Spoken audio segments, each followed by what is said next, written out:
அதிமுக தரப்பில் இப்போது அடுத்தடுத்து பல்வேறு திருப்பங்களோடு காட்சிகள் அரங்கேறி கொண்டிருக்கின்றன. ஒருபுறம் இபிஎஸ் இல்லத்திற்கு எஸ்பி வேலுமணி, சிவி சண்முகம் தரப்பு எம்எல்ஏக்கள் வருகை, மறுபுறம் சபாநாயகர் அறைக்கு அங்கு பாலகிருஷ்ண ரெட்டி, OS மணியன் உள்ளிட்டோர் அங்கு வருகை என இரண்டு காட்சிகள் அரங்கேறி கொண்டுள்ளன. மற்றொரு புறம் சிவி சண்முகம், எஸ்பி வேலுமணியின் இல்லத்தில் அங்கும் ஒரு ஆலோசனை கூட்டம் நடைபெற்று கொண்டிருக்கிறது.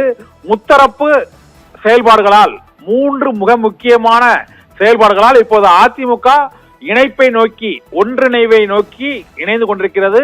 ஓரணியில் அதிமுக இன்னும் சில நிமிடங்களில் அதற்கான அதிகாரப்பூர்வ அறிவிப்பு வெளியிடப்பட இருக்கிறது.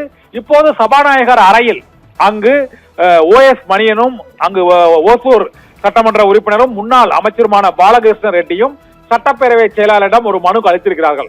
அந்த மனு கட்சி தாவல் தடை சட்டத்தின் கீழ் நாங்கள் அளித்த புகாரை வாபஸ் பெறுவதற்கான கடிதமா என்பதுதான் சஸ்பென்ஸ். இப்போது அந்த சஸ்பென்ஸ் தான் நீடித்துக் கொண்டிருக்கிறது. அதை அதிகாரப்பூர்வமாக இன்னும் சில நிமிடங்களில் OS மணியனோ அல்லது பாலகிருஷ்ண ரெட்டியோ செய்தியாளர்களுக்கு அதிகாரப்பூர்வமாக அறிவிப்பார்கள்.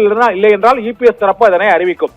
அவ்வாறு சட்டப்பேரவையில் அவர்கள் அந்த கடிதத்தை கொடுத்து விட்டால் தகுதி, அந்த டிஃபெக்ஷன் லா என்று அழைக்கக்கூடிய கட்சி தாவல் தடை சட்டத்தின் கீழ் அந்த கட்சி மாறி அந்த கொரோனா உத்தரவை மீறி வாக்களித்த எம்எல்ஏக்கள் மீது நடவடிக்கை எடுக்க கோரும் புகார் மனுவை இபிஎஸ் தரப்பு வாபஸ் பெற்றுவிட்டால் தாங்கள் அதிமுக பொதுக்குழுவை கூட்ட வேண்டும் என வலியுறுத்த மாட்டோம் என்று அவர்கள் நிபந்தனை வைத்திருக்கிறார்கள்.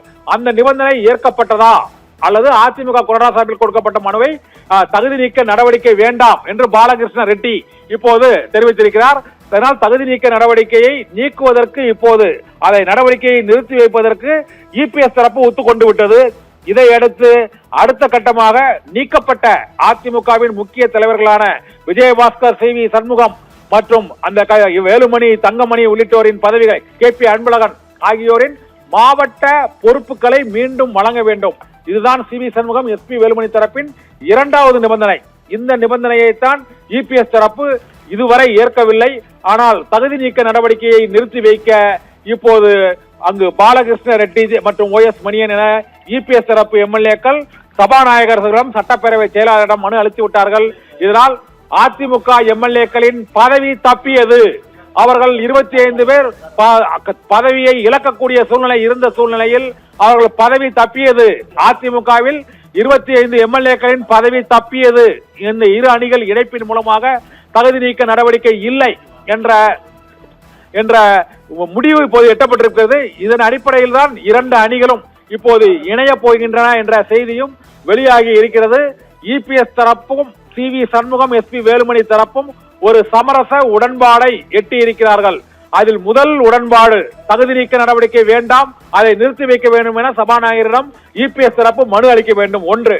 இரண்டாவதாக, நீக்கப்பட்ட மாவட்ட செயலாளர்களுக்கு மீண்டும் அதே மாவட்ட கட்சி பொறுப்புகளை வழங்க வேண்டும் என்ற நிபந்தனையும் விதிக்கப்பட்டிருக்கிறது. அதையும் இபிஎஸ் ஏற்றுக்கொண்டு விட்டார். ஆனால் சிறிது கால அவகாசத்திற்கு பின்னர் அது ஏற்றுக்கொள்ளப்படும் என இபிஎஸ் தரப்பு தெரிவித்திருப்பதாக கூறப்படுகிறது. மூன்றாவது நிபந்தனையாக அதிமுகவின் பொதுக்குழுவை கூட்ட வேண்டும் என்ற கோரிக்கையை அவர்கள் மீண்டும் வலியுறுத்தக் கூடாது என்பதுதான் இபிஎஸ் தரப்பின் மிக முக்கியமான நிபந்தனை. அந்த நிபந்தனையும் இங்கு வேலுமணி தரப்பு ஏற்றுக்கொண்டதாக கூறப்படுகிறது. இதனால் சமரச உடன்பாட்டில் இப்போது இறுதி கட்டம் எட்டப்பட்டிருக்கிறது. இதில் முதல் கட்டமாக சட்டப்பேரவை செயலாளரிடம் இந்த கட்சித்தாவல் நடவடிக்கையை நிறுத்துவதற்கான அந்த அறிவிப்பை, அந்த புகார் கடிதத்தை இப்போது அறிவிக்கப்பட்டிருக்கிறது.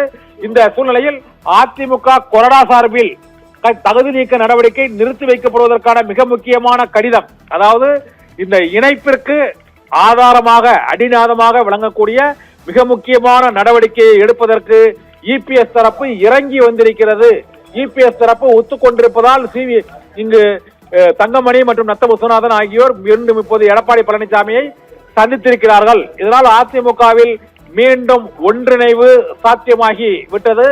அதனால் இன்று இரவுக்குள் இந்த உடன்பாடு எட்டப்பட்டு சட்டப்பேரவை செயலாளர் சீனிவாசனிடம் அந்த தகுதி நீக்க நடவடிக்கை வேண்டாம் என்று இபிஎஸ் தரப்பு தெரிவித்ததால் அதிமுகவில் அதிருப்தி குழுவினர் 20 பேரின் பதவி தப்பி இருக்கிறது. ராஜினாமா செய்த 5 பேர் தவிர மற்ற அதிமுக சட்டமன்ற உறுப்பினர்களின் எம்எல்ஏ பதவி இப்போது தப்பக்கூடிய சூழ்நிலை ஏற்பட்டிருக்கிறது. கட்சி தாவல் தடை சட்டத்தின் கீழ் அவர்கள் மீது நடவடிக்கை எடுக்கப்படாது என்பது இந்த கடிதத்தின் மூலமாக, அதாவது புகாரை வாபஸ் வாங்குகிறது இபிஎஸ் அணி. இபிஎஸ் அணி இப்போது இறங்கி வந்து இவர்களுடைய நிபந்தனைகளை ஏற்றுக்கொண்டிருக்கிறது. இதே போல எஸ்பி வேலுமணி, சிவி சண்முகம் அணியின் நிபந்தனைகளான கட்சி பொறுப்பு மற்றும் மாவட்ட பொறுப்புகளை மீண்டும் வழங்க வேண்டும் என்பது குறித்த அந்த நிபந்தனையும் இபிஎஸ் ஏற்க இருக்கிறார். இதனால் அதிமுக ஒன்றிணைகிறது.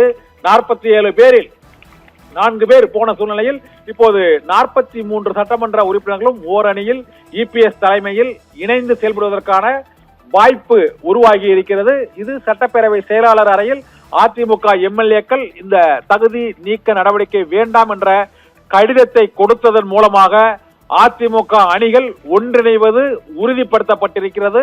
இன்று மாலையே மற்ற நிபந்தனைகளும் ஏற்கப்பட்டு 2 அணிகளும் ஓரணியில் இணையும். விரைவில் இபிஎஸ், சிவி சண்முகம், வேலுமணி ஆகியோர் கூட்டாக செய்தியாளர்களை இன்று இரவோ நாளையோ சந்திப்பார்கள். அதை அதிகாரபூர்வமாக அறிவிப்பார்கள் என்றும் எதிர்பார்க்கப்படுகிறது. ராதிகா.